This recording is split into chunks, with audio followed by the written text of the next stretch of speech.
Yay. I have too many games. Too many things going on. Too many dicks.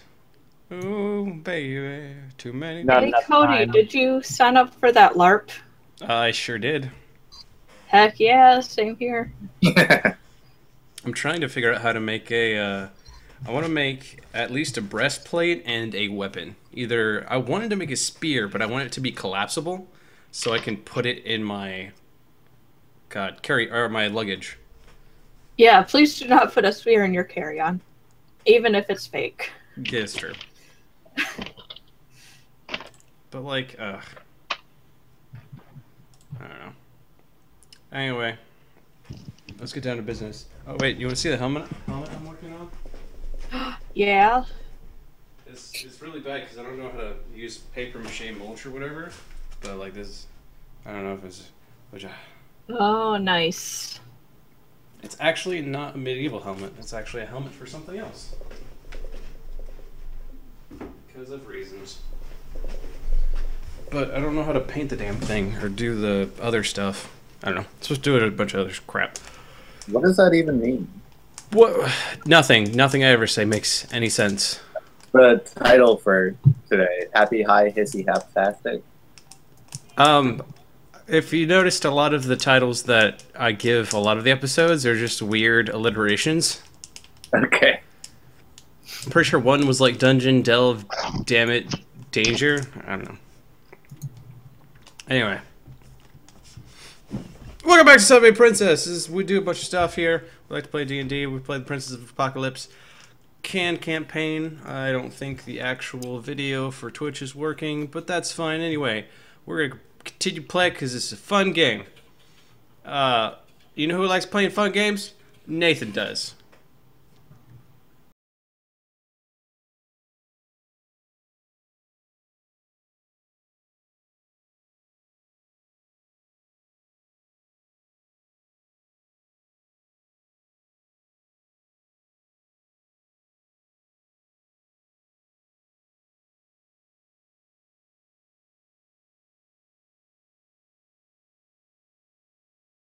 Game. So, Yeah. Gwen. Hi, I'm Gwynn. Hi, Gwen. What's I play up? Jack Marrow, Skellington. Not Jack Skellington from our popular series of something Halloween. Nightmare Before Yes. Christmas. Yes. Not from Nightmare Before Christmas, something Halloween. Why don't you go ahead and describe Mr. Jack? He is... Is he also nude? Because I don't want to hear no. about his boner.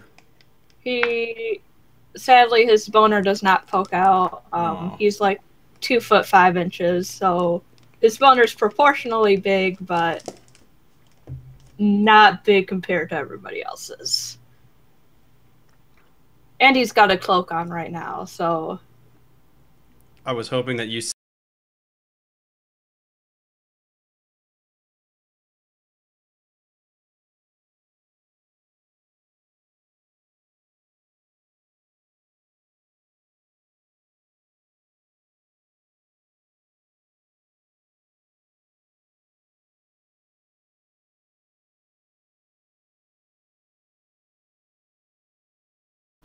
Havdar. Hobdar. Amazon sounds like that one guy from Star Wars that says it's a trap.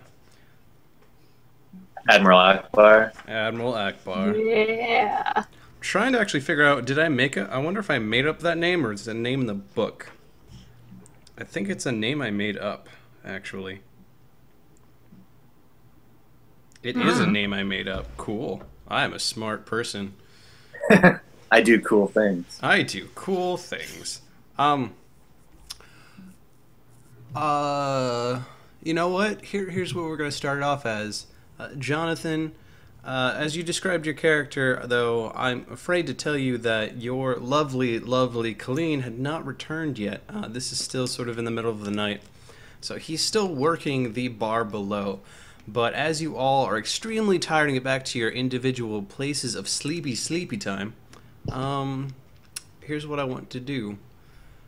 First off, I want you all to make constitution checks for me. That is definitely a thing I can do. Oh. First time using actual dice in my family. Good job. 14. I got a 14 too. I got a 3 total. All right. People have constitutions. Some of you were drinking the night before, I do believe, which would pertain to a few things. But since the two of you got the highest, let's go ahead and start with Mr. Jack. Mine's technically an 18 because it's 14 plus 4. Oh, okay. Shit, why do you have such high constitution? Yeah, why do you have a high constitution? I know. Because constitution is always important. It is very important. Number one, because he's a sorcerer, which has a con saving throw. And number two is because he has a +2 for his constitution, which isn't bad for a sorcerer, especially what he's trying to do. So, we're going to start first off with Jack. You are sleeping soundly in your bed. It's really odd that skeletons can sleep, but you do. You seem to go into a comatose state. But as you do, you kind of enter the vivid world of your dreams. And before you, though, you see what looks to be an underground chapel in the middle of a expansive cavern. The wind sort of like blows through this entire place. And oddly enough, it blows through your short hair. You reach up to your head, you realize that you have hair and a scalp and skin on your face. Around you seems to be a crumbling underground city with large columns reaching all the way up to the ceiling. Some of the places have been kind of tumbled over, and as you're looking around, you notice in the far distance 2 human creatures walking around with cloaks on. Seeing as it's kind of a dream, I'm going to not... I'll be amazed at my skin for like a second, but I'm not really like caring about it. I'm like, fuck, it's a dream, whatever. I'm gonna call out to the 2 people walking around in the distance. Hey, you guys. So the 2 of them kind of turn your direction, and you see underneath their cowls that they are actually 2 humanoids, but they look... How to describe it? They look as though that they haven't eaten for days. They look skinny, almost decrepit in a way, and one of them kind of points in your direction and whispers to the other one, and they slowly start to make their way over to you. One of them kind of goes, "Oh, what are you doing here? This is only..." And he looks around. She won't be happy about this. I just woke up here. What are you guys doing here? Who's she? High Lord and Master. Okay. Where did you come? You said you woke up here? Yeah, I went to sleep and I woke up standing here. He looks slowly to the person beside him. The other one look like regarding you kind of with suspicion almost. They turn around. They go, "Follow us. We will take you to her." And they lead you through a series of bridges over what seems to be an underground stream. You kind of feel beneath your feet a very low rumbling. And as you make your way through this place, you see in the center is a large pyramid, and on the top, standing on the very tip, seems to be a winged creature, winged humanoid. And as she looks down to you, her eyes slowly start to glow, and the 2 people that were escorting you fall immediately to the ground. She descends the pyramid slowly, not by flying, but by walking slowly down the slope. She seems to do it very gracefully. And when she reaches the bottom, she looks up to you, and as soon as you see her face, you snap back awake. It is still nighttime. Just a question. When those guys fell to the ground, was it like falling for bowing or falling as if they were dead or unconscious? They fell as if they lost the will to stand. Okay. And as you snap awake, you hear a scream in the distance. And we go to Jonathan, not Nathan. Jonathan. Dang it. Jonathan, here's what I'd like you to do. Oh, shit. You two are having a dream as well. Your dreams are very lucid as well. And you seem to be riding your horse, which I forgot the name of it. Stormfire. I will write that again for the 5th time. So you're riding Stormfire through the wilderness, and it just seems like a regular day. You're kind of definitely on the hunt for something. You get that general feeling. And while you're not exactly the best with a bow, you're still trying to prove to someone that you can't exactly remember that you could hunt. So you're sort of riding through this forest by yourself. What are you going to do?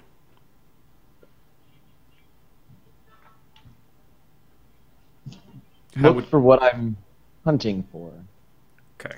So you're kind of still riding Stormfire, riding through the wilderness, looking for any type of game, any deer. Now it just looks like you're humping there. Any kind of deer, rabbits, squirrels, any game that you can find until Stormfire sort of stops for a brief second and looks in the direction, and you catch sight of it as well, and it is a beautiful buck. It's probably like a 12-point buck far in the distance, and Stormfire slowly starts to come to a halt and gets really low. You know that Stormfire is expertly trained. So she kind of, she or he kind of slowly stops and starts to hunker down, as if waiting for a command from you.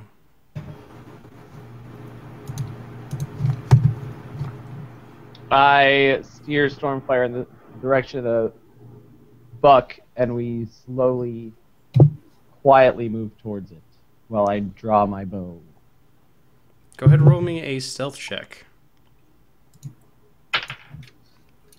And for the hell of it, as well as an animal handling check. So a 14 for stealth with no pluses, and an 19 plus 1 for animal handling. Okay. So you're slowly steering Stormfire in the buck's direction, and as you get closer and closer, the buck doesn't seem to flinch, it doesn't seem to move, it doesn't notice you for quite some time, and you aim up your shot, and you let loose an arrow. I'm not going to make you roll for it, but the arrow sort of flies through the air until you see a hand come up and catch it out of midair from behind a tree.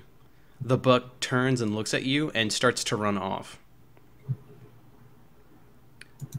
And the hand that caught your arrow goes back behind the tree yet again.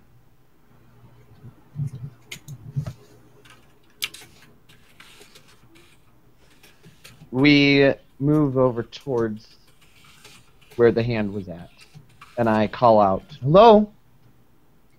Who's there?" As you're kind of going all around the tree, you see again the man in the purple cloak, and he's sort of kind of picking at his teeth with the end of the arrow. And he just kind of raises one hand and waves at you and goes back to picking his teeth, and then he goes to cleaning out his nails.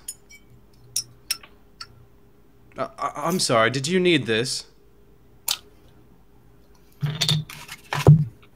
Why did you stop my hunt?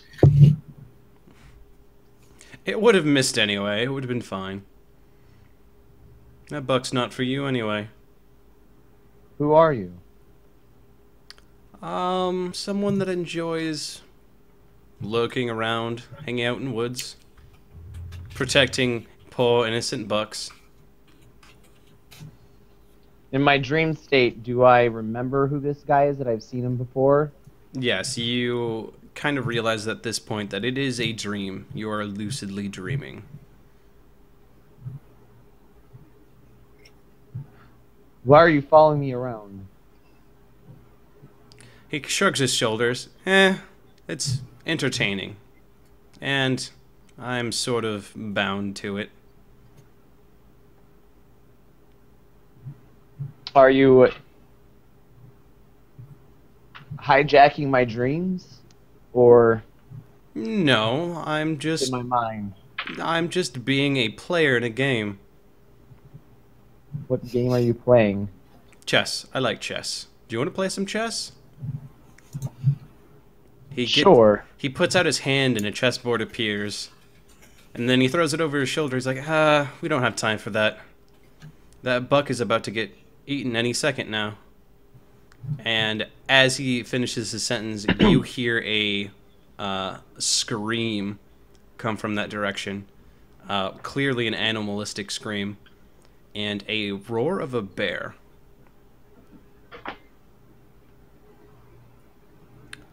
Stormfire starts to get afraid and starts to try to push you off.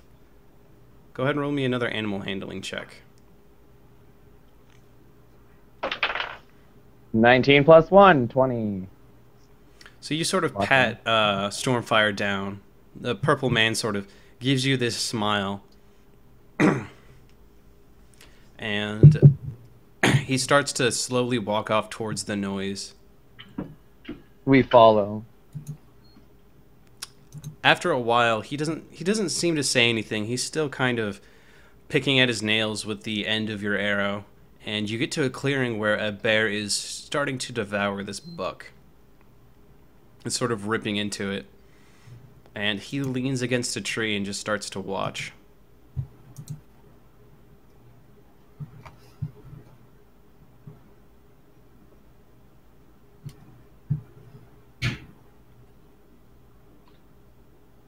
I again draw my arrow to shoot the bear.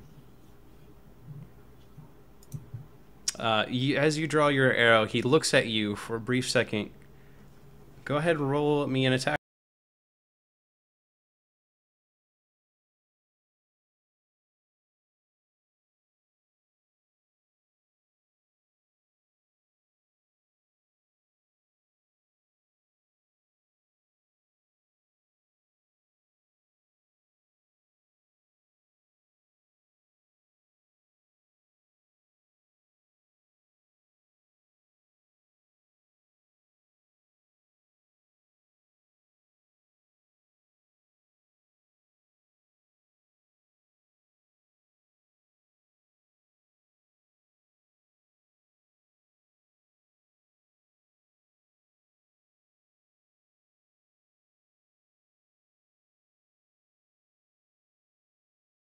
Hall and head to the hallway. Doesn't seem like anyone else is sort of reacting to what's going on.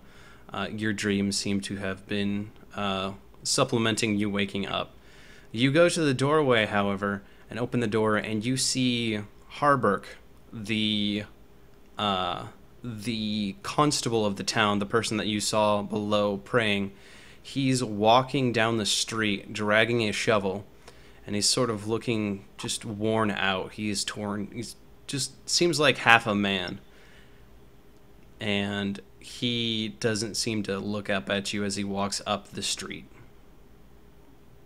Oh, does he seem like he's going home or that he's going somewhere else? Or can I not tell? You can't tell if he's going home, but you can definitely tell that where you're at right now is almost the middle of town. So it could be any number of reasons. Then I'm just gonna try and sneaky follow him. Okay. Go ahead, roll me a stealth check. I am on that. I got a 12. Okay. So you start following Harbrook down the way after a while, and you see him turn into, it's not really an alleyway, it's more like a very open, grassy area. But as you're sort of getting from building to building, looking behind the sides of these buildings, he slowly starts to walk up to one place, which does look like a home. And as he does, another person kind of runs by. It looks like one of the other town guards. He walks up to Harbrook, does a little quick salute. He goes, "We were looking all over for you. What happened?" Harbrook just kind of looks down and picks up his shovel and kind of shoves it into the ground. He just like sighs. He's like, "I had some bodies to take care of. We're gonna need a meeting in the morning. I just need a night's rest. It's been way too long." And the other guard kind of goes, okay. Well, you could have asked for help. Like, we could have helped you out." And Harbrook just kind of shakes his head. Then he's like, just finish your rounds. Don't wake me up. Make sure you wake up Matthew. I'm taking tonight off. And he goes to one of the doors, unlocks it, and goes inside. Before he unlocks it, like as he's going up to one of the doors, I want to just kind of come up to him and be like, "Hey, Harbrook, you definitely look tired. You've been spending all day down there?" He looks over to you. He goes, no. I dragged them out, and I found one of Welver's little carts. I had to drag them down to the cemetery to finish burying them. But yeah, it was a long night. Did you guys find whatever you're looking for down there? Did you find that Larrick guy? Yeah, that Larrick guy, well, he tried to attack us with... You remember that dwarf statue? He reanimated it. He looks kind of confused at you for a second. He's like, "What dwarf statue?" Did he go to past that dwarf statue? No. He only went to 2 rooms. The floating rock, or... Wouldn't he have to go through the dwarf room? Yeah, I thought we had to go through the dwarf room to get to the floating rock and stuff. Shit, I'm confusing some of the... Which way did you guys go in? You guys went through Welver's wagons, right? You technically didn't have to, but I think you guys would have. So, alright, so he would acknowledge that. I apologize. So he's like, "Oh, yeah, the dwarf, yeah. He brought it back to life?" Yeah, was attacking us, not being affected by blindness at all, I guess. I don't know. He just brought it back to life. We couldn't make peace. We had to take care of him. We didn't try to, but he didn't seem like he wanted any peace at all. Did you ever figure out what they were doing down there? You said Welver was part of it? And so was, what's her face? Melico. Yeah, they were all part of it. All of the elders. They seem to have known and just be sacrificing people for this reason. Oh my god, I don't remember. Was there a reason that we found out? No. Okay. Every time we try to ask someone, Jack killed them. So we never... Yeah, fair enough. No. Harbrook is going to kind of place. He's gonna like try and place one hand on your shoulder. Then he like thinks about it for a second because he like realizes that you're still a skeleton and you're like only 2.5 feet tall. So he just kind of places it on your head and pats you. It's like don't worry about it tonight. We just get some rest. I'm tired from digging. We're gonna call a meeting in the morning, see if we can get this all straightened out. Maybe someone else can come forward, but I don't know what to do now. Well, I was trying to get some rest, but I was woken up by a scream. Did you hear that? And he kind of gives you like an eyebrow up. He's like, no? No, maybe it was just a dream. Maybe that's what woke me up. Scream in a dream. There's been a lot of scary things happening recently, so I wouldn't doubt that. But Have a good night, Harbrook. You too. But I don't think I ever caught your name. Oh, I'm Jack. Jack Marrow. Oh, good night, Mr. Marrow. Get some rest. You deserve it. And he opens his door and goes inside. So I'm assuming you head back to the guild hall and go back to sleep? Yep. Alrighty. So you go back to the guild hall and lay down again, and you go back to sleep.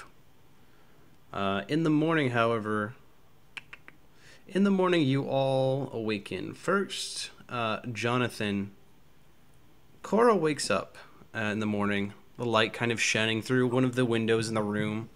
It sort of slowly wakes you up with the kind of birds in the air. They're kind of tweeting. What a lovely day. You look over and you see outside, and you see there's a tree outside the window, and you see a cardinal, and it's so gorgeous. And you look over to the other side of the bed, and Colleen is not there. Instead, a note is there with writing on it.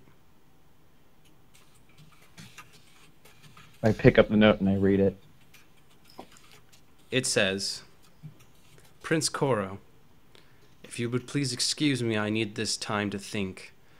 I know it's late, but I wish to speak with my parents for at least a few moments before this, whatever this is, happens. I've never been one for travel or adventure, as some would call it, but I need some time to think. I'll be back in the morning, but please don't wait. Or please don't wait up.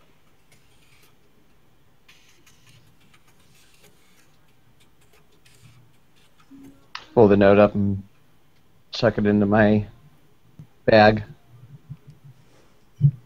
And get ready and head over to, I'm assuming, a place that we all plan to meet, or at least to find out if anyone has seen any of my friends down in the bar below. So you go down to the bar below. It doesn't seem like a lot of people are up and about.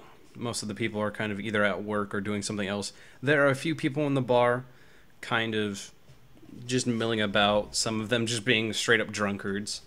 There seems to be a caravan guard sitting at one of the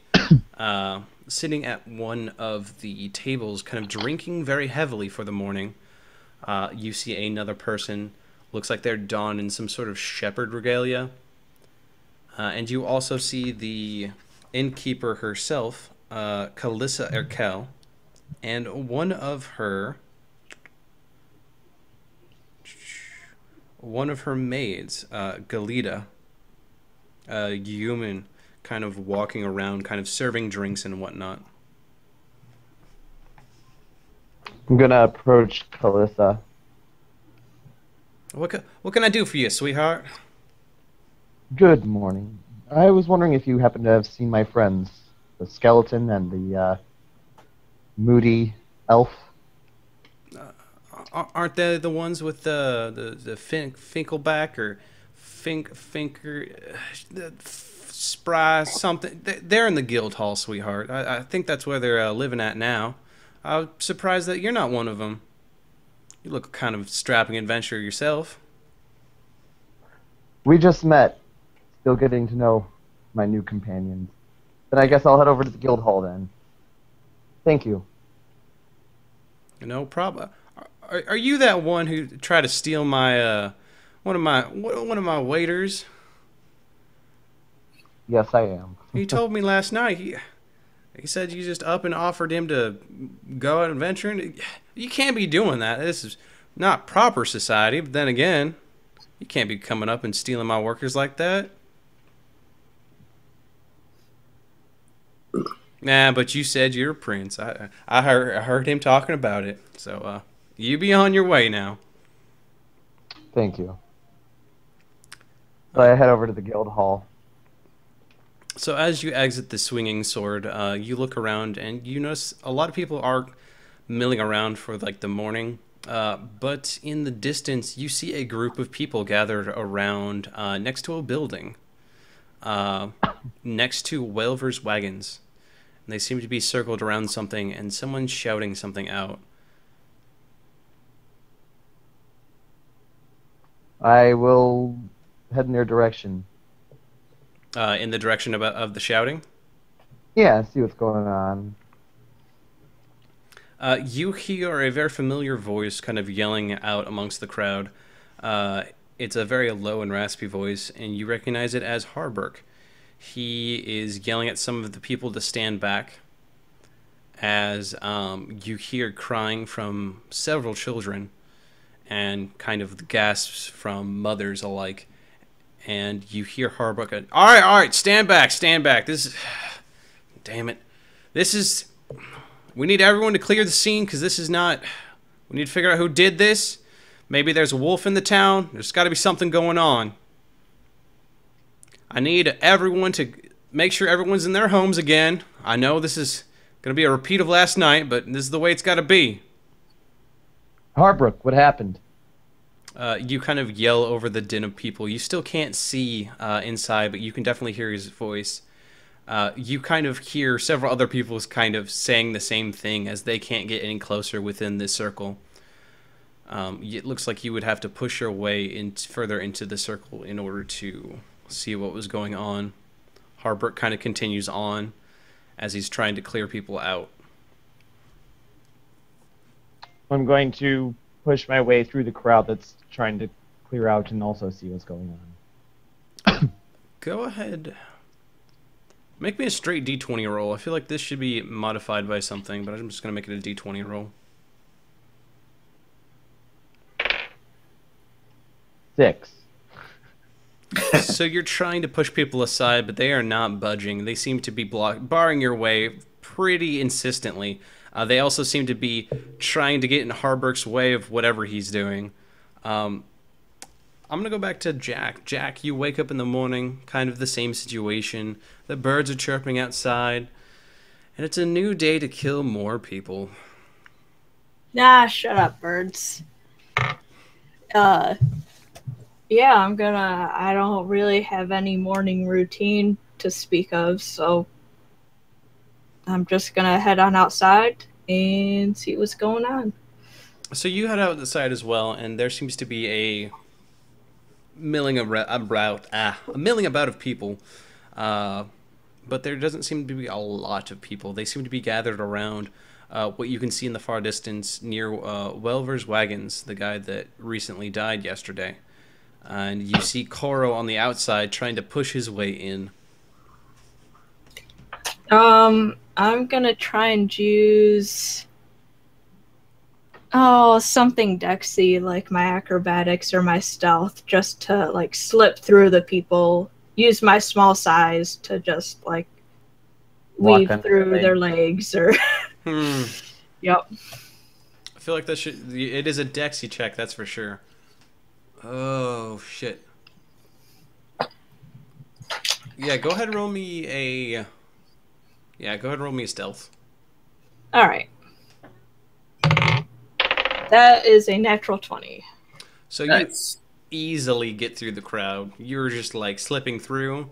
But, you know, under people's legs, beneath people's skirts, You know, there's a few women go, oh! A few guys go, oh!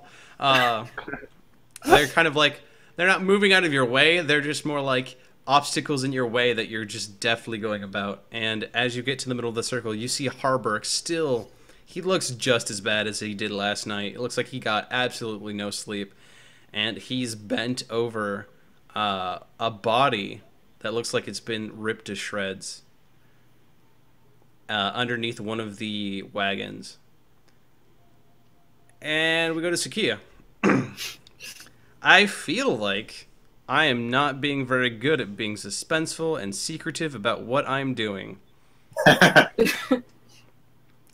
Because everything seems really obvious, and I feel like that's not a good thing, but we're going to do it anyway. As Tsukiya, you wake up, not in your bed, not in the guild hall, but in the forest. What? Oh wait, I shouldn't gasp yet. Sorry. It's not the time to gasping yet. What's that? And I have an arrow in my side. No, you do not have an arrow in your side. You were a wolf, not a bear. When you shot the bear, though, I killed the person when I was a wolf, but you shot the bear. Anyway, so I wake up. What else? What else is going on? You wake up, you look around, you realize that you are completely naked like you were sleeping last night. You did not retrieve any of your things. You look around, you don't see anything in the vicinity. You look at your body, and it is just covered in dirt and some other substance that seems to be sticking to your body. You Is it look in semen? it may or may not be semen. We don't know. And you look around, and you can see Red Larch in the distance, so you're not that far away.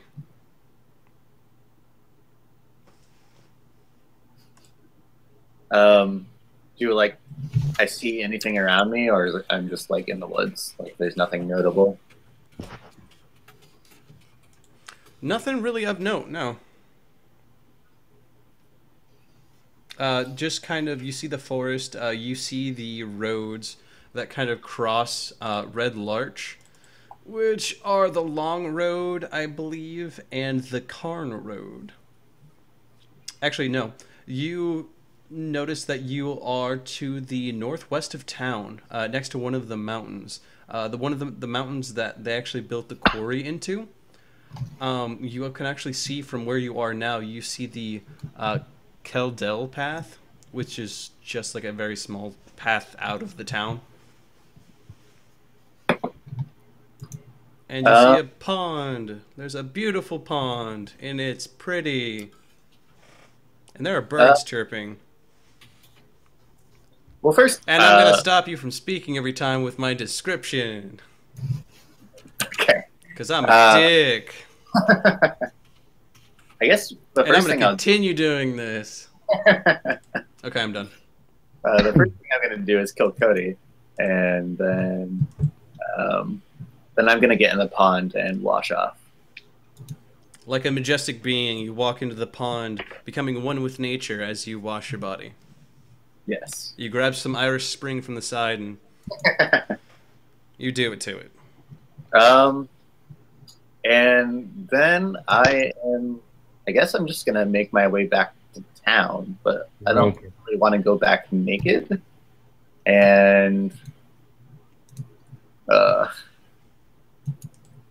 see, Skin a rabbit and wear it as a loincloth. Right. I want to say like I turn into like a horse or something, but that's because I don't want to be seen as a wolf or a bear in town anymore because of shit that's going down. But that's mixing player knowledge with character knowledge. That's metagaming. Don't be metagaming, you silly. And I can't do that. So yeah, I'm just gonna turn in my wolf form and rush back to Red Larch.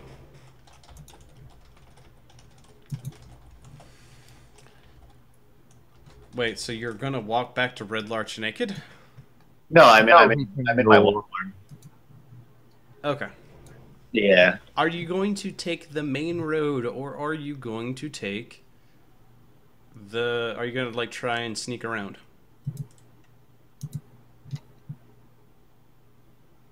I don't know why I would sneak, so I just go whatever way is fastest. Okay. So you find the Kildale path and you walk down the street. You notice some people milling about. As you're kind of going into town, you see a wagon kind of pass you by. You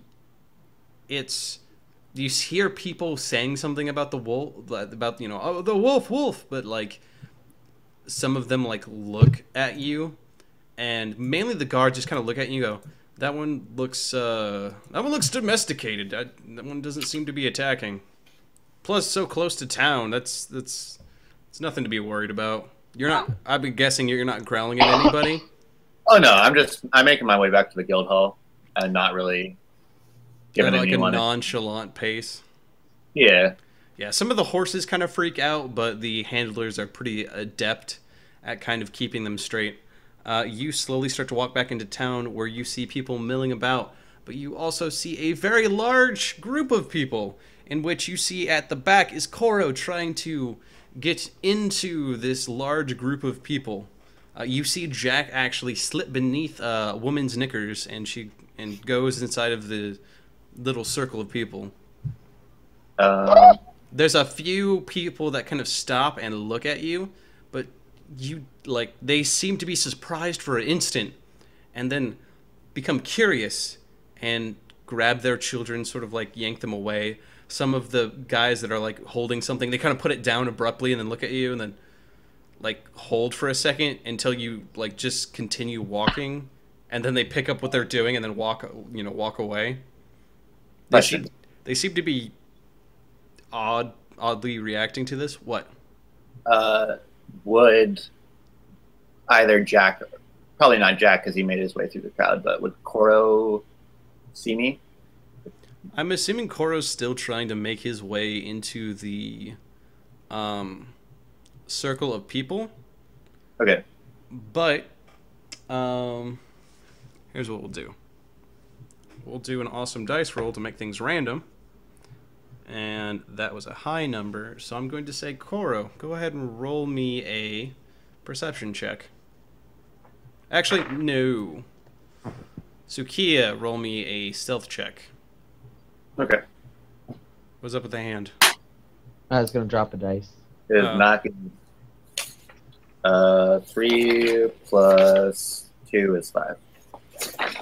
So, as you're sort of walking through town, you're very obvious about the way you're walking, so that way not to attract too much negative attention. There's still like a guard sort of following behind you, and Koro, as you're kind of like trying to push through, you get knocked back one time and you land on your ass and you go, there's no way through this. There's absolutely... What are you flipping me off for? That's not nice. Oh, sorry. As you land on your ass, you look around and you see a wolf walking through town, but no one seems to mind. Like, there's a guard behind it with his sword out, but like the guard's not really doing anything. It just looks like he's patrolling. Would I recognize the wolf as Tsukiya? Because I've seen him in wolf form before. Make me an intelligence check. It seems like a wisdom. I rolled a nat 20, and my wisdom is... Oh yeah, that's that's definitely Tsukiya. I'm gonna get up, dust myself off, and walk over towards Tsukiya and wolf form. And go, ruff, ruff, ruff, ruff, bark. Here, boy! Just kidding. Tsukiya? Oh, he can't. Like, I turn, and, like, I recognize that it's Koro. Do you? Roll a wisdom check. No, I'm just kidding. So, how close am I to the guild hall and where this is happening? You just need to turn, like, as you're walking into town, where Welver's Wagons is stuff. Oh, shit. Is that actually really far away? Oh, man. All right. No, gonna make it... Plot reasons. All you have to do is make a left and go down maybe a house or two to get to the guild hall. Okay. I'll just kind of like go like that with my head, and just to kind of like motion Koro to follow me and I'll make my way to the guild hall. And then once I get back inside, I'll turn back into my human form.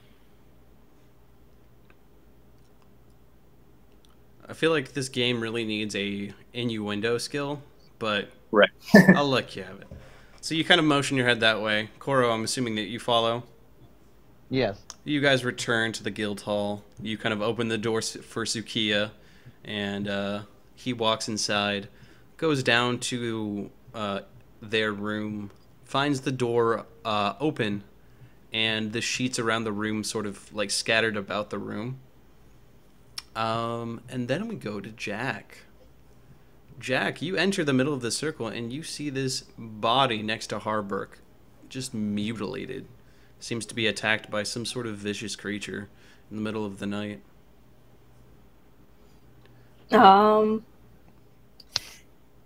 Obviously, I can piece together kind of what happened at the very least. So I'm gonna just start trying to get the people to scatter, yelling at them like, "Hey, get the fuck out of here! Can't you give this guy some goddamn respect?" Go ahead and roll me an intimidation check. That was a nat 20. I don't know, I kind of rolled bad, but it didn't hit anything, so. Sexy. Alright. So you scare all these people off. They start, like, returning to their homes. Or, kind of listening to what Harburg said, trying to get some of the people back in their houses. They turn around and they leave. You see that one of the guards was actually trying to get in the middle. Caspian kind of goes up and he goes, "I'm sorry, Harburg. There were too many of them. Ironhide kept pushing me back. It's his fault." And Harburg just goes, "Shut up! I'm tired of this shit. This town has gone to hell." So, this happened last night? I mean, the blood's dry on the ground. I can't see any other signs of, I don't know, immediate struggle. He did, though. Poor bastard.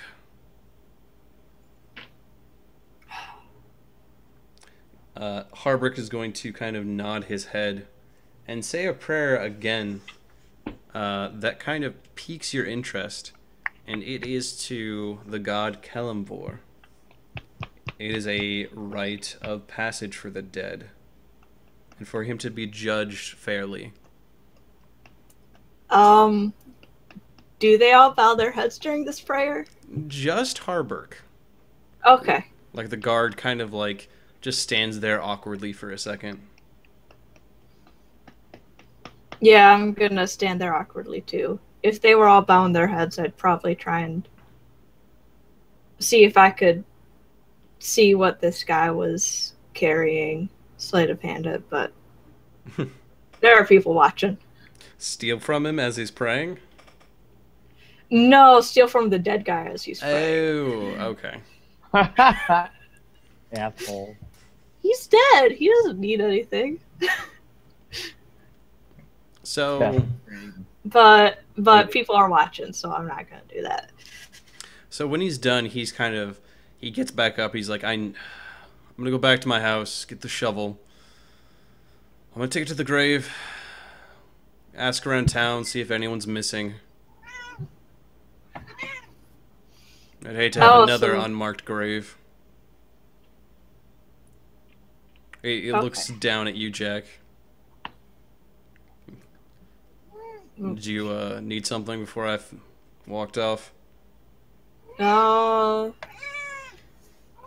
I do not, but my cat seems to. How did you get a cat in your chest cavity? It's just a little kitten. I built a little shelf for it. Jack walking around with a little kitten in his chest all the time. Yep.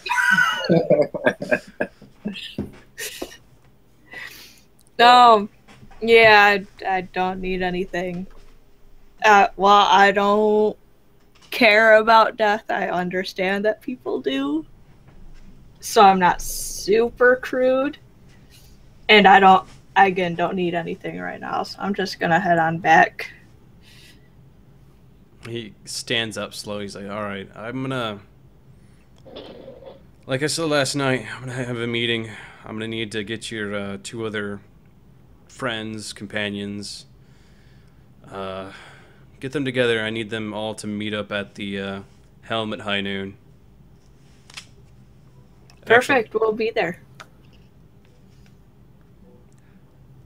All right, I'm gonna redo what I said. I'm gonna need you guys to meet me at the Helm at high sun at noon. I put too many words together. And then he's going to say goodbye to you and start dragging this body to a cart, and then dragging the cart down the street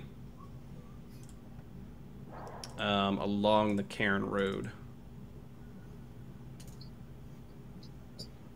Along the long road, I apologize. Ah, okay. It's not like That's it matters. good. Yeah, I'll shrug and walk off. I don't care. Where are you going? Where are you going to? I don't know. There's no reason for me to head home, I guess. I'd probably go to the bar where Cora was staying last night. Wait, no, I saw him at the back of the crowd, so... Yeah, he doesn't seem to be there anymore. Is the bar or the guild hall closer? Oh? I'm just going to whichever is closer. Opening up my handy-dandy map, it looks like the bar is closer. Alright, I'll go to the bar, see if they've seen him there. So you waltz into the bar, you sort of have this air about you. You know how to walk into bars and be kind of not exactly the point of attention. But as you do, you notice there are a few interesting people in here. There seems to be a man in shepherd's getup, sitting by himself at a table. There also seems to be a guard, a caravan guard, sitting by himself, drinking heavily at a table, as well as you see a man in a kind of dark cloak, and he seems to be another caravan guard talking with a human with only one eye. And you've seen him before, actually. He's actually the stable master for the swinging sword itself. They have a stable here, and the man seems to be talking in low tones to this other person. I'm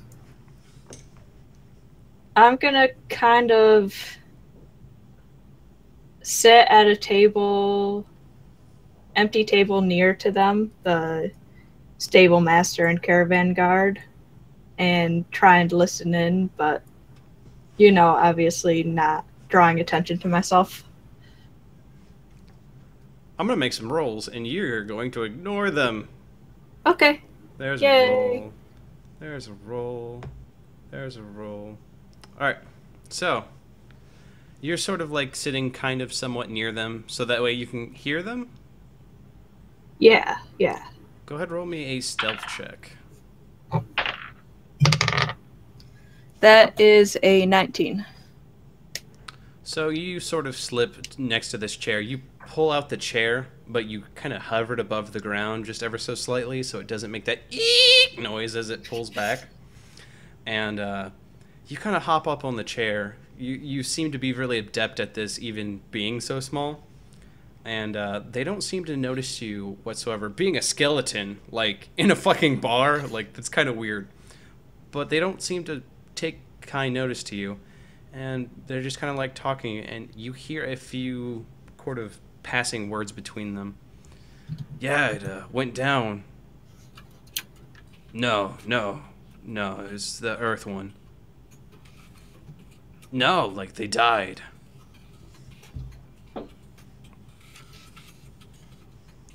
I don't think they're here anymore.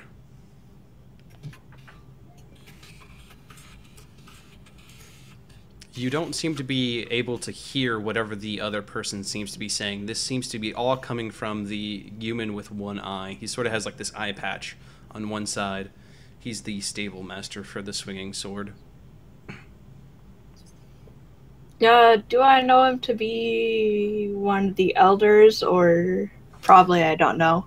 You know that he works for Kalissa Urkel, the person who owns the bar.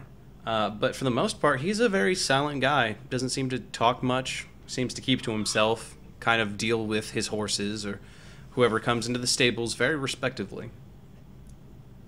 Okay. I guess I'll, after hearing that, just walk up to the bar, see if Kalisa has seen Koro, and order a beer. She's sort of behind the bar, kind of cleaning the glasses like a bartender, despite being the owner of this place. She's like, "Oh, he actually just came by not too long ago. He stepped out for a second. He said he was going to your guild hall to check on whatever you guys were." Oh, okay. Yeah, I saw him during the commotion outside, but She slaps. didn't see where he went. She interrupts you and slaps the table. Did you? He's trying to steal one of my boys. What? Steal one of your boys? Right up from under my nose. Last night he started. I guess he started putting the moves on good old Colleen there, and Colleen just came down, just ranting and raving about it. He's such a confused boy, but he seems all right. He wants to go on adventures or something, but with everything that's going on recently, the commotion and what's been going on in the town, I reckon now's not the time to be adventuring. Now's the time to be at home with the family, you know what I mean? Yeah, I mean, fuck, it's nice to have options, but God, you can't steal people from their jobs, from their families. That's what I'm saying. But he's self-proclaimed prince. Yeah, he talks about that all the time. I'm really sad right now, you guys. You weren't there. Why are you sad? I don't want to talk about it right now, because everyone will find out soon enough. I just want Colleen to be the one that's dead. That's what I'm looking for. That's why I'm crying. I wasn't going to say that that's what I'm thinking. Aw, poor Colleen. So Got himself killed because of a pretty boy prince. He was the beautiful buck in my dream, and you were the terrible bear that killed the buck. I was? I didn't do jack shit. No. Nate was. Tsukiya was. I had a premonition of what was happening. Yeah, I don't care. And if I had taken Colleen with me, I would have gotten him killed. That's why I aimed the arrow at him, but it was stopped because it wasn't me that would be his death. It would have been Tsukiya that killed him. And premonished it. Anyways, back to the story. I'm sorry. It's okay. She starts to make small talk with you about like the town and whatnot. She sounds like a cat. She's just like yelling at you.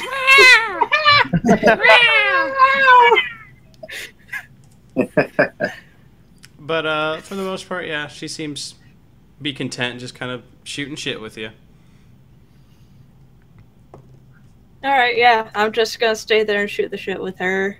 As it edges closer to noon, I'll eventually leave and go to the guild hall, but I'm not sure if those guys will come find me first. That's why we'll switch back to the dream team of Tsukiya and Mr. Koro. Good, because they had dreams together.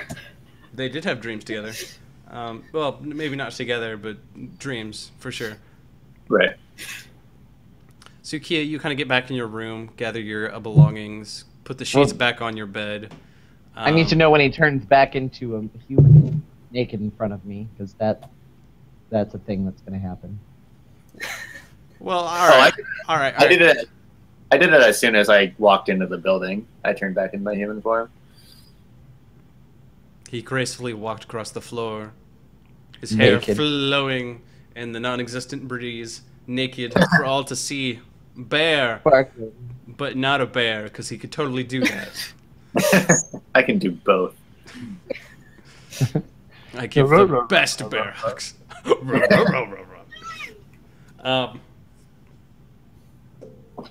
I really wish I could stream. That would be great. I'm pretty sure it's like going down every 5 seconds, and it is probably like 10 minutes behind. So what do you guys do? You go back in your room, gather your belongings, put your sheets back on your bed. Yeah. Tsukiya, I just don't think it's a good idea for you to be walking around right now as a wolf. Yeah, what was that commotion about out there? Apparently, someone got mauled by a wolf last night. Koro does not know this. I heard chatter of wolf attack. Yeah. I probably did say that, didn't I? Damn it. Yeah. I wanted it to be more suspenseful. Okay, fine. Do you know who it was? No. No one knows who it is. I saw Jack there earlier. Did he get through? Because I saw you were struggling to get through, but it seemed like Jack made his way through the crowd. Do you know where he is now? I'm not sure. I didn't notice him. I was trying to get through myself. Well, let's head back outside and see if he's still there, or I don't know. He probably went to the bar looking for us. All right, let's do that. Okay.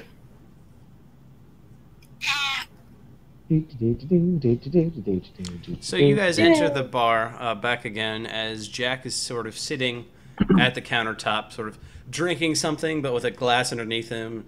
And it goes into the glass, and he puts one glass down, puts the other filled glass back on top of the bar, puts the one glass below him, then drinks the other one, filling the glass below. Basically. You kind of see the same thing, but as you guys walk in, a man in a brownish cloak wrapped around him sort of walks out of the bar. He goes, "Oh, excuse me." And he bows his head ever so slightly at you as he walks out of the bar. You guys walk in and you see 3 people kind of drinking right now. It looks like a caravan guard, guy that looks like a shepherd, and the stable master with one eye. And you also see Jack at the counter and Kalisa Urkel standing behind the bar, cleaning the cups like bartenders do with the spit and the nastiness and disgusting. I approach Jack. You step on a loose floorboard, it comes up and smacks you in the face. Okay, you step next to Jack and you go, "Hello, Jack." I sit down next to him. I order a beer, and then, hey, Jack, did you get in, and did you see what was going on outside? Oh yeah, there was a wolf attack. The body was fucking shredded, man. Trying to find out if there are any missing people, and Well, I wouldn't say he's missing. He's dead. well, if there are any missing people, so we can find out who he was. And Harbrook, he wanted us to come to the helm at noon. Hi, son. Where is that? I've never heard of it. I don't fucking know. You've noticed it in town. It's the other bar, but it's where a majority of the people who live in Red Larch actually go. The Swinging Sword is more for people who are traveling, while the Helm at High Sun is more for the locals. Oh, okay. It was the helm at High Sun. Okay. It's actually further down the street, on the same street as the guild is on, but it generally doesn't see a lot of traffic, even though it does look like a fairly nicer of a place. So, did you guys get up to anything eventful last night after I left? Because I banged a half-orc. No, I wandered around town, went to a bakery, got some food. You know, nothing too bad. I know I can't really eat, but Can you even taste it? No, I just like to look good. Okay, that's weird. My adventure. Well, Excuse me Sorry. for having supplies for you guys later on. My adventures led me to meet one of the most beautiful people I've ever met in my life. Speaking of which, Kalissa, have you seen Kaleem? Is he supposed to be working a shift today? Well, since he got fired last night, I mean, well, not fired, but he quit. I had to redo the entire schedule, and she points over to the waiter or waitress kind of going around. She's supposed to do double duty today until we can find someone else. Well, that dude sounds like a dick, Koro. He just quit his job. Yeah. Man. What are you gonna do when adventuring gets too tough for him and he just quits that? Right? He should have finished out his week at least. I would have gotten him ways to get to us. Well, she kind do of you know where like he looks. works? She shakes her head, and it's a little bit of a hassle, but it's no big deal. We've got people coming and going all times of days. I should be able to grab somebody up. I mean, she points to the caravan guard in the back. He's been drinking so much, I think he might owe me a few more than he actually is carrying on him. She kind of chuckles to herself. I might just make him wash dishes. Do you know where Kaleem lives? Yeah, he should live down the long road a bit. His mom and pop live there, although his pop hasn't been around a lot, being a wood elf and all. Oh, fucking wood elves. I'm actually gonna approach the caravan guard and ask him. What am I gonna ask him? I'll ask him just what he's doing in town. So he's sort of kind of drowning. Go up to the caravan. Save him, he's drowning. You go up to the caravan guard and just kind of like, what are you doing here, buddy? He looks up to you with swollen eyes, kind of red around the ring. And he says, I've just come through Belliard. I've seen some things. There was a wagon at the side of the road. We found it. It was destroyed. Everything was everywhere, and a few leagues later we found 3 burial sites. They didn't have any names on them or anything. They just sat there at the side of the road. It's been a long day. I've been having these weird dreams recently, and between those people who have been mauled, their entire bodies seem to be singed. It's as if they were burned alive. I don't know what's coming of the world. Faerun is becoming a different place. What kind of dreams have you been having? Changes night to night. Last night the earth came up and swallowed everything. Took us all down below, where a purple eye just stared at us. I was with other people, but they didn't seem to talk, as if their bodies were made of stone.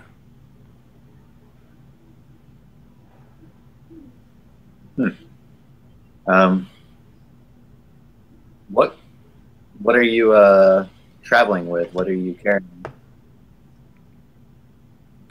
He's sort of kind of looking off into the distance for a little bit, and he kind of snaps to you.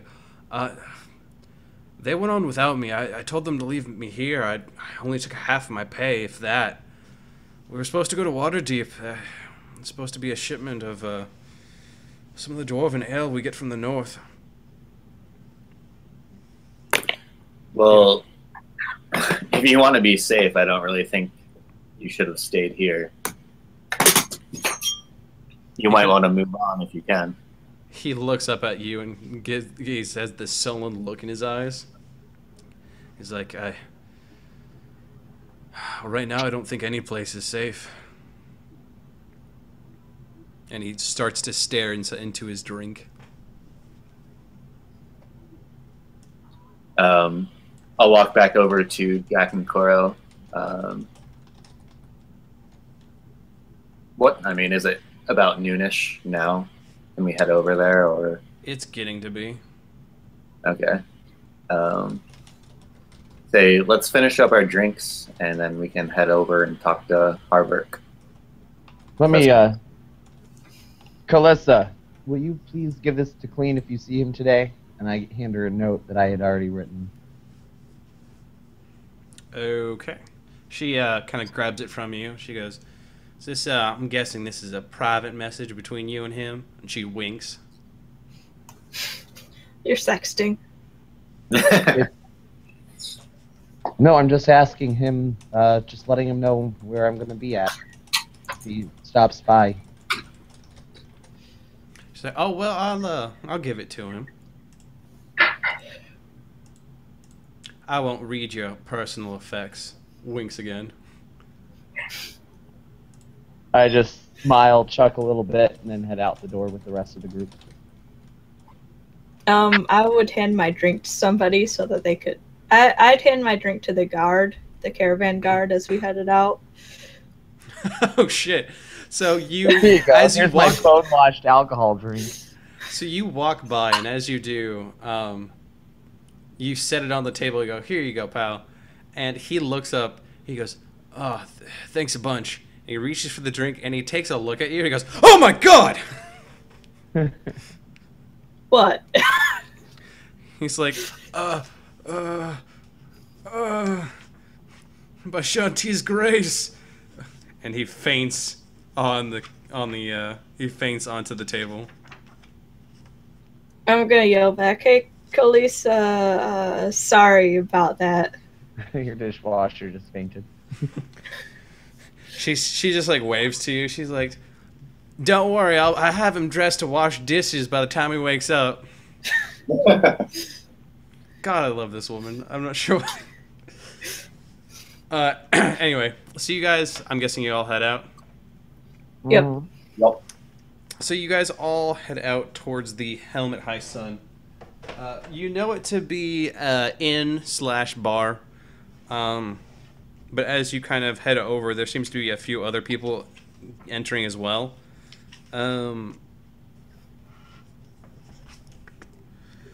When you get inside, you...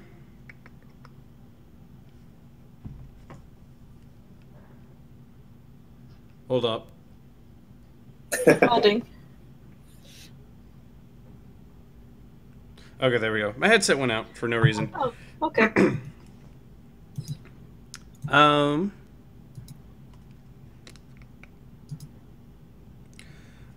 As you guys enter, you guys kind of see some people entering, and it doesn't seem like a lot of people, probably like 9 to 10 people kind of gathering around a few of the tables. Harburg is kind of standing on the other side of the bar. He looks back to kind of look at a person behind the bar, which looks to be the owner of the Helmet High Sun. He says a line in which I need to figure out the name of this guy. I just had it like 5 seconds ago. He waves to... He goes, "Sorry about this, Garland, but this is the best place we can have to meet." And he looks around, he goes, "God damn it, where's... No one told Kalisa about this?" Someone... Look, Caspian, go get Kalisa. She needs to be here for this as well. And they leave, and Harburg kind of waves the like 3 of you over and points at a table. I'm going to say to him, "Oh, sorry, we were just there. If I'd have known, I would have asked her to come with us."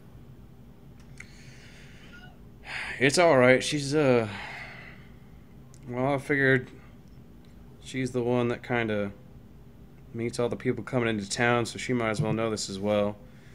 We need to figure out, well, she already kind of knows a majority of this, but we need to figure out what happened last night.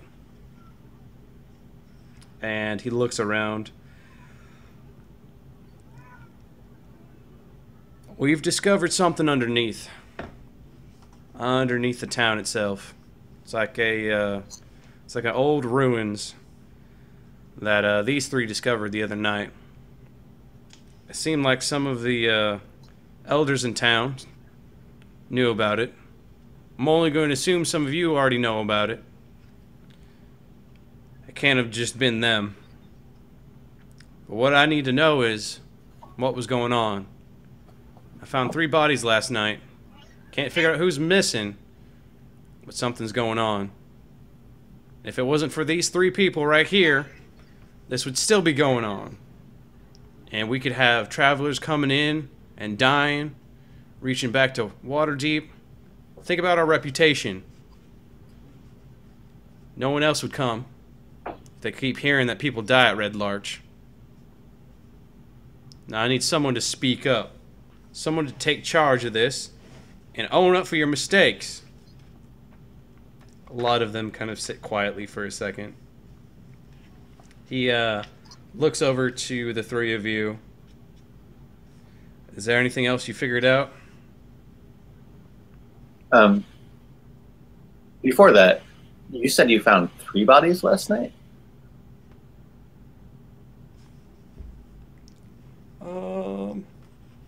Yes. All right. Back out of character. Cody thinks there are 3 bodies in that one hole or that one place. Is that correct? What? Where? There was what's his face that I killed. Right. But I think 3 other bodies. The orc that we killed. Oh shit, he was there too. Yeah. So there was Lara. There was Grund. Yeah, Larrick Grund, the bee guy that I killed on accident. Wilver. Did you? Yeah. Okay. Wilver. Change it to 3 to 4 bodies, and he already could recognize Grund. So he's not going to mention that. Did you guys mention that you killed Grund? Yeah. I think we did. Yeah. Yeah. So he's not going to mention that. Didn't we mention that we killed Bar Augustus too? Yeah. Yeah. All right. Well, here we'll just stick with the original 3 bodies then, because I feel like he would have buried Bar Augustus as well, but those are the 3 bodies that he was not able to identify.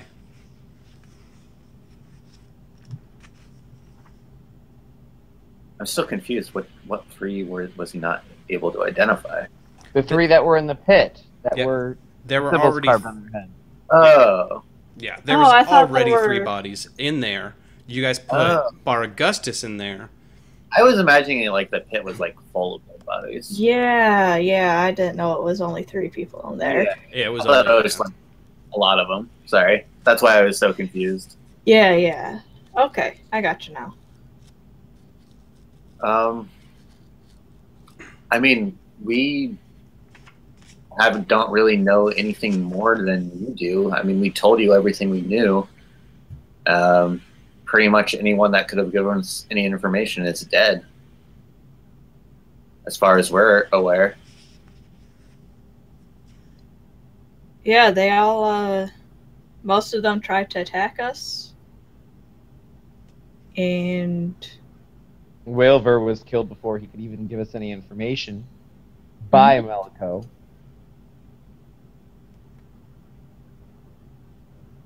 You see a woman in the back kind of stand up. She kind of looks at the 3 of you. Why are you trusting them? They don't live here before. Hold on. I keep switching back to that voice. She points. No. Why are you trusting them? They're only travelers here. What if they just went down there and killed everyone themselves and blamed it on Melico? Anyone that was in the street yesterday would have seen her marching up with an army and shoot Wailver with an arrow in the alley. Yeah, was Harbrook with us when Yeah. he shot? Yeah, Yep. he kind of Because he was with us, you bitch. You don't know everything. You were hiding in your house while we were out taking care of shit she kind for of your gives town. she kind of gives you this death glare. She looks to her husband. She goes, "Well, aren't you going to say anything?" He just kind of like looks around. He goes like, he shrugs. He's like, "Harbrook was with them, right?" Harbrook kind of shakes his head. Another person kind of stands up and goes, "So, they could have been deceived. Harbrook, you could have been deceived by these people. Maybe Meliko was trying to save us from them."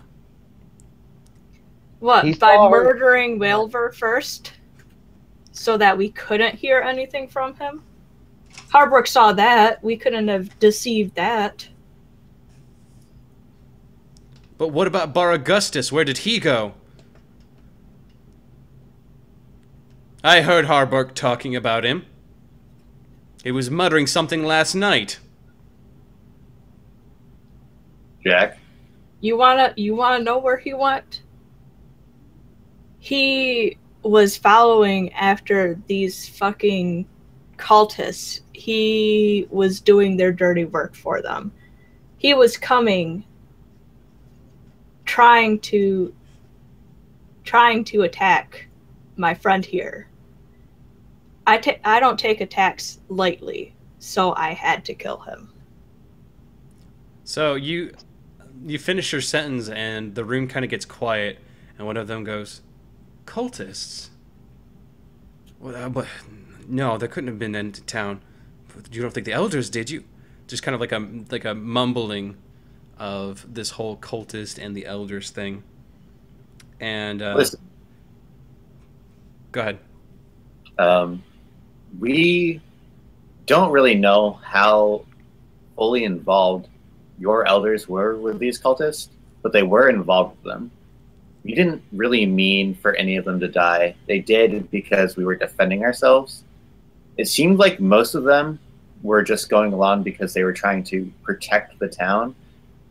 Really seems just like maybe Meliko was the only one that was fully involved with the cultists. But Bar Augustus and Wailver were just, they were scared and they were trying to help. We didn't mean for them to die. Obviously, Meliko killed Wailver, not us. So if you want to blame anyone, blame Meliko. The guy in the back points at you and he goes, "Then where's Lyric?" Lyric was the ringleader of it all. Exactly. Or did you say that out loud? Yes. He points to you and he goes, "Exactly. If you were talking about Meliko, she couldn't organize anything." You wanna know where Lyric is? Lyric was down in that fucking pit. Lyric tied us up in chains. Or at least tried to. He reanimated a statue to try and kill us. He was protecting himself. A lot of the people kind of look confused by this statement, while the guy that was standing up kind of gets this shocked look on his face. We tried to get Hold up. information. Hold up. Okay. Alright, sorry, my headset went out for a second. Okay. We tried to get information out of Lyric, but he just wouldn't let up. Things got out of hand, and he died. I mean, obviously, we wanted to bring him before Harbrook and ask him for information, but He just left us no stop. choice. Yeah. I tried to heal him, but it was too late. The person in the back kind of slams his hand against the table. Another person kind of stands up. She's kind of he's kind of has like flowing robes, and he seems to be some sort of either cleric or priest or some sort of hot religious figure. He stands up and he says, if we were dealing with cultists, we already knew that the elders themselves had something to do with, I don't know, some sort of dark secrets. And if they were messing with cultists, that would only exacerbate the situation. Now, Gelker, I understand you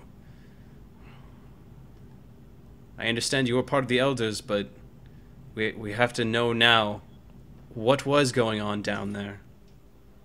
And the man in the back kind of looks down. He's like, it was the stones, okay? There were stones down there. They moved. They could tell signs of the future, because they could tell... They could tell signs of things. And when Larrick came to town, they seemed to be moving even more so. He told us that he could read them.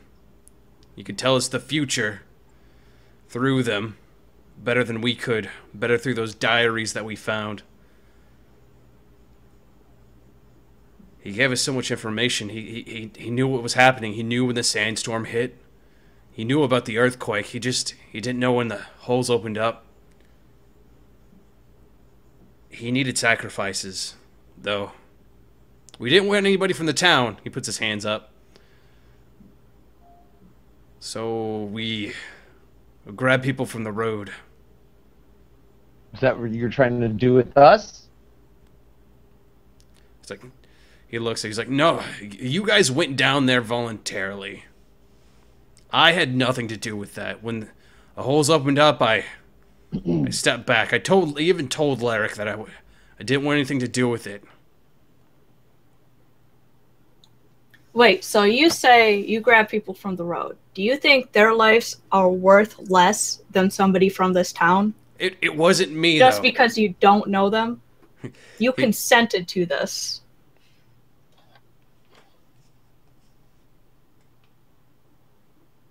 He kind of looks down very mournfully. He's like, I knew about it, but I wasn't part of the ritual. I told them I wouldn't. This. But the stones were working just, quote-unquote, fine before Larrick and his demanding sacrifice. I mean, in the way that we could understand it, yeah.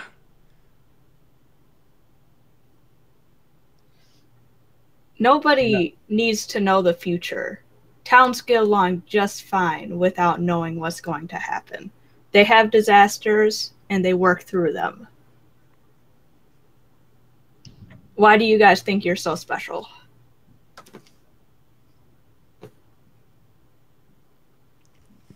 He just kind of shakes his head. We didn't. We just wanted to protect the town. He said something awful was coming, and unless we joined him, the town wouldn't be safe. What else? How do you expect us not to do anything? It was 3 lives we didn't even know to save our town. I mean, Larrick told us what was... That was somebody's husband, somebody's child, somebody's lover. You know, they were... Someone out there cared about them, so you took someone from someone else for your own selfish needs. You think I've got family in this town? You think... It was 3 people versus our entire town. Look, I'm not saying it's right. So you knew your entire town was going to collapse and die?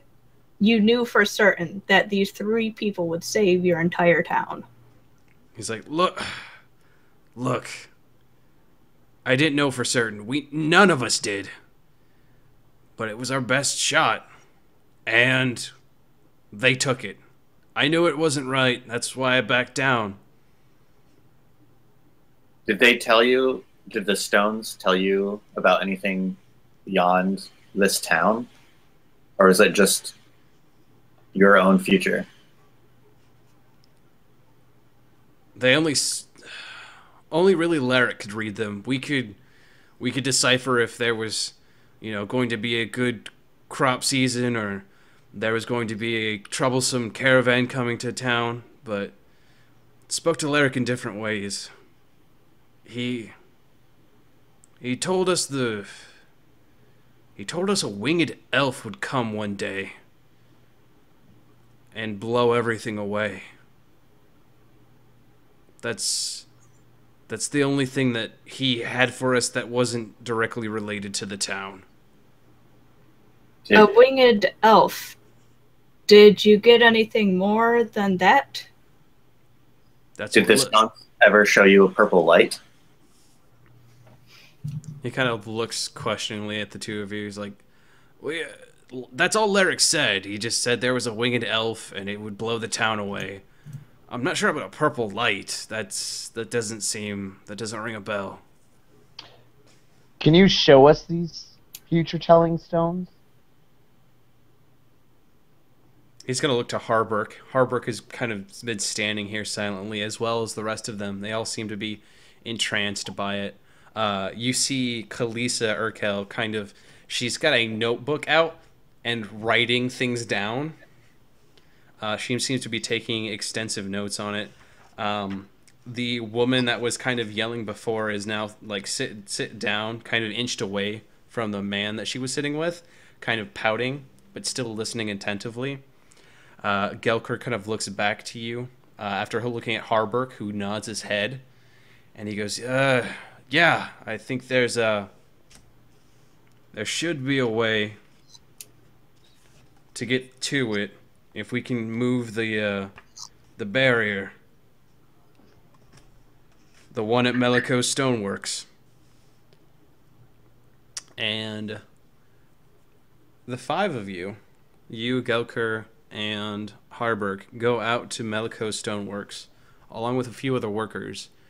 You move the stone rocks that blocked the path before, that Tsukiya as a bear tried to get through, and eventually you guys reveal a very large room. I can't hear you right now, so give me a second. A very large room in which these stones seem to be randomly placed all throughout the room. There are several sconces along the outside of the room, and you can tell that this is probably another portion of the ruins that you guys were in before. You actually see a few books spread out on one of the fallen one of the rocks that are laid sideways, and you see several diaries along with a pack and some food that seems to be just sitting out. I'm gonna go over to the diary and pick it up and start reading it. It seems to be... There are several diaries here. The one that you pick up, do you read Dwarven? Maybe. No, I do not. You start looking through the books, and you can't really figure out what any of them say until you reach one of the books. Do you speak or read Primordial? I do. As you kind of look through the books, you realize that this one is actually written in Primordial for some reason, and you go through it, and you realize it's Lyric's diaries. I'm sorry, say again? I just said nice. Yes. What information do I get from this? Give me a roll of some... Give me a... I want an intelligence check. Straight intelligence check, not with saving throw, so no proficiency, just a straight intelligence. Okay. While he does this, I don't know if this matters or not. Or if you might have wanted to roll sense motive. All my care, quote, care about human life was basically just to get people on our side. Okay. Because I don't care too much about I was kind actual of human life. that you were doing that. Yeah, sorry, I should have mentioned that before. You were trying to avoid persuasion dice rolls. Yeah. Yeah, no, it's okay. No. Oh, I feel like I should have stopped. All right, what's the number? You wanna stop right now? Well, I want to get to a certain point. Give me like Okay. a few. I should have stopped and actually had you guys roll for some stuff, but I liked the role playing, so it was good. It made me happy. What was your number? What did you roll for your intelligence check? I got a 13. 13. Okay. So as you kind of look through the book, general like look through, you see that Larrick was definitely trying to manipulate these people. It seems that he's some sort of part of some sort of group that whenever he writes it down, it's only the triangle symbol with the little dingling at the bottom. That's what it seems to be at. Although he does mention at one point the cult of the Howling Tempest and how they're trying to prevent him from doing what he was sent here to do.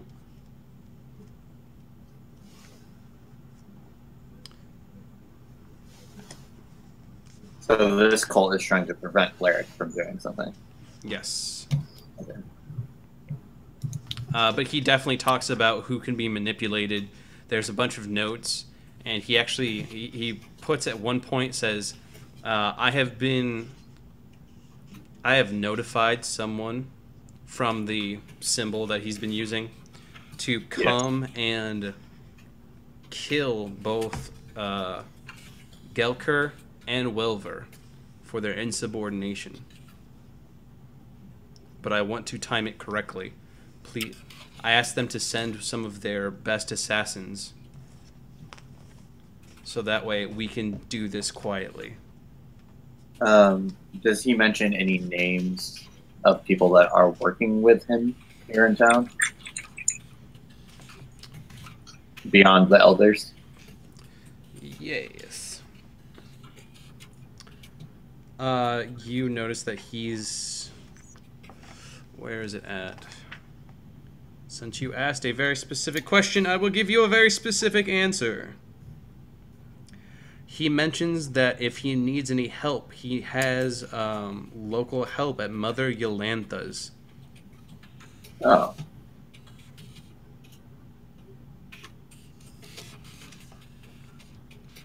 As well as the place that One-Eyed Tina... Or, yeah, that's where One-Eyed Tina works, right? Yeah. That's the place I was last night. Yep. Yes.